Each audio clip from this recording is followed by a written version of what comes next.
But let me tell you this. If you have your phone with you, go through your Instagram, your TikTok, your Facebook if you have it, your YouTube.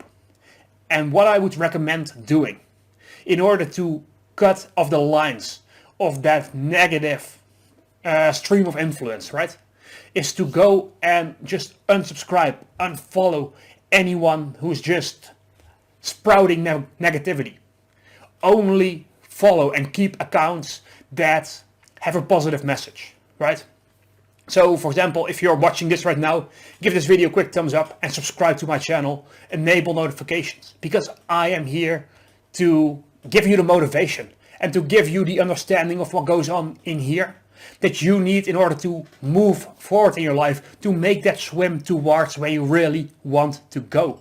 And so cut off the negative sources, the ones that demotivate you, the ones that are just distractions, the funny hee meme videos that just waste your fucking time. Cut those off. Literally, people complain about social media because it's hurting us.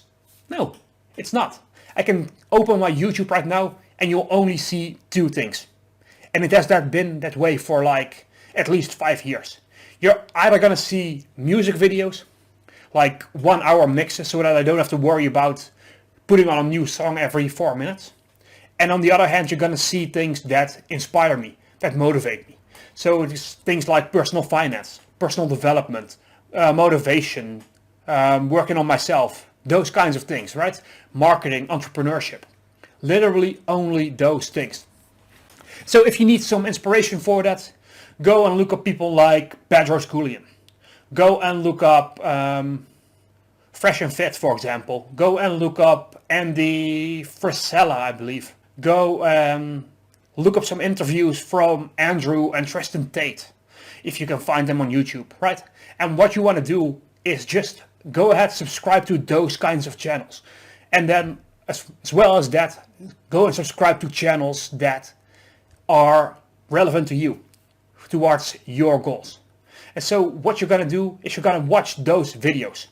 And then as you do that, YouTube and other platforms are going to change their algorithm basically for you. Because if you only interact with these positive messages, if you only interact with videos that make you a better person, now the algorithm is going to be like, oh, this person, he likes personal development, he likes personal finance. So maybe you will put this personal development video in front of them. And over time, what you're going to do is you're going to change the algorithm to go from showing you BS videos that just distract you, that make you a worse person, to showing you content that makes you into your better and higher self. And so you are in control of these algorithms on social media, on YouTube, on Facebook, on Instagram, on TikTok. Based on what you watch, based on what you interact with, you will get more of that. So start detoxing from the things that distract you, from the things that create more negativity in your life, from the things that detract you from the person that you want to become. And so that's a long rant, I know that, but it's very important, because in life it's not always about doing the hard work towards your goals. Of course, that's important, but sometimes it's just as effective to cut loose of the negative influences that drag you backwards.